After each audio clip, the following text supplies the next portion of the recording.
Hello everybody, it's Brian for GadgetUnit.com and it's time for episode 90 of my question and answer series. So starting at the bottom with Lotto BZ 187, do you think Canada would be better with an American mobile phone company coming in to bring prices down, or would that make things worse? Verizon was supposed to come to Canada, but that deal got shut down, which I think was a good thing because you could see Verizon's high prices and crappy plans here in the US, and if it wasn't for T-Mobile disrupting the industry in the US, they never would have brought down their prices and offered better plans. So it doesn't necessarily have to be an American company, because there are carriers around the world who do offer unlimited data at good prices, or not even unlimited data, capped data plans at good prices. As far as I know, the mobile industry in Canada is really, really anti-consumer. You get really small data packages at high prices. So if a company like T-Mobile were to go into Canada, I think it would be a good thing, because you can see in the US that AT&T, Verizon, and Sprint all adjust their plans and prices according to what T-Mobile has done. So if they were to go into the Canadian market, the other carriers like Rogers and Telus would also have to bring down their prices and offer better plans to stay competitive with whatever company comes into Canada. So I think it would be a good thing if something like that were to happen. Will it happen?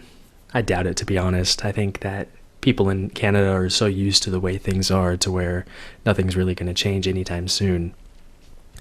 From Harvey Bowles, what are your thoughts about 4K resolution on mobile devices? I think that 4K screens are completely useless. Even 720p displays on, let's say, a 4.5-inch display is still really crisp and clear, and it's just a quality display still. I think that 1080p is really the maximum resolution that you need in a display. Tablets, that's a different story. Now let's say for a camera, to be able to record 4K video like the Note 3 and the Galaxy S5 can, I think it's not that bad, because you still have the option of recording lower resolution video. But it's nice to have that because you're future-proofed, because 4K displays will be rapidly coming on the market soon, and unless you have the 4K content, those displays are pretty useless. So to have a phone that can record 4K video is sort of a nice thing to have to sort of future-proof it. But back to the displays, it's just not a good idea, because the pixel density on 720p and 1080p displays is still high enough for it to remain really clear in terms of text and images and things like that. And if they did have 4K displays, it would just use more CPU and GPU resources, thus running down your battery life faster. From Juan Arenas, should I get a Mac or Windows computer? Which one is better? Well, neither one is better. It ultimately depends on what you want from a computer.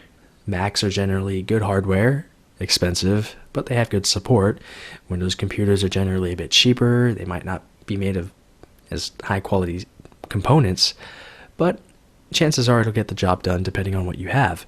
Of course, you could build your own computer, and that's always fun, and you can learn a lot and feel satisfied that you're using something that you put together yourself instead of something that was pre-made, assuming we're talking about desktops. Laptops, I would personally recommend Apple computers, so yes, I would recommend a Mac laptop because of the support mainly, and of course the hardware quality. They do cost a lot more, but I think that you do get what you pay for in that case. From Freddie Malpartita, Note 3 or the Galaxy S5? Well, they both have some similarities. They can both record 4K video. They both have USB 3 support, which I think is awesome on the Galaxy S5 because file transfers are just so fast now. It's really hard to say. You could probably pick up a Note 3 at cheaper prices, but of course you do have to deal with a larger physical phone, but you do get a larger display if that's something you'd like.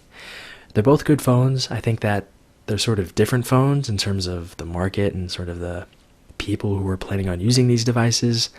Note 3 is obviously for people who want larger displays. Galaxy S5 is just for, I would say, the general public. So I can't really answer that question unless you provided some info as to what you really want from a smartphone. From Alvis Wu, what do you think about, or what do you think of iOS 8 Beta 1 and OS 10.10 at WWDC 2014? Well, hopefully we see a design update with OS 10.10 to better reflect the sort of flat design of iOS 7. I think that the way OS 10 has looked for years has always been good. It's always been sort of a modern, classy design, but it's kind of getting stale, so I really do think we will be seeing a design update. That's really as far into that as I can go. That's all I'm really looking for. I'm happy with the way OS 10 performs now.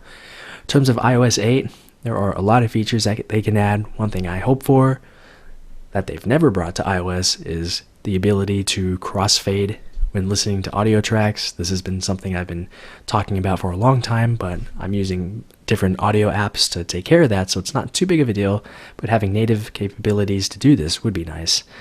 Another thing I think that would be a nice feature to have is a swipe-like keyboard. Android has it right out of the box. Windows Phone will soon have it right out of the box, starting with Windows Phone 8.1. It really does make typing with one hand, especially just with your thumb, really fast, and depending on the situation you're in, is far more convenient than actually having to type each individual key. So those are just a couple of the things that I would look for in iOS 8. It wouldn't surprise me if they don't add these things, because if they really wanted to, they would have already. From Harvey Bowles, what happens to review units, or some of them will be given to you? Well, this case with the G2 and some other devices, those are mine. I can do whatever I want with them. But most of the time, I do have to send review units back after 2 to 4 weeks. It just depends. So like with the HTC One, I have to send that back after 30 days. With smaller items such as accessories and cases, those are generally things that I can keep because those are types of devices that you would actually, or types of products that you would damage because it's a cell phone case. It's supposed to protect your phone, so the case in and of itself will go ahead and get damaged. So there's not really too much point in the company getting that back and returned. They would have to refurbish it. Just not worth it. So cases, most of the time, I would say 95% of the time, you can go ahead and keep whatever they send you. Lastly, from Juan Arenas, what kind of internet do you have? I have cable internet. Which one will you recommend? Well, I'm not sure how to answer your question because there are a lot of different ways to go about answering this. Also depends on where you live and what's available to you. So I'm not 100% sure how to answer your question, and that concludes episode 90 of my question and answer series. If you have any questions that you would like me to try and answer, go ahead and leave those down below in the comments area. But that's it with the video. So thanks a lot for watching, and I'll talk to you all very soon.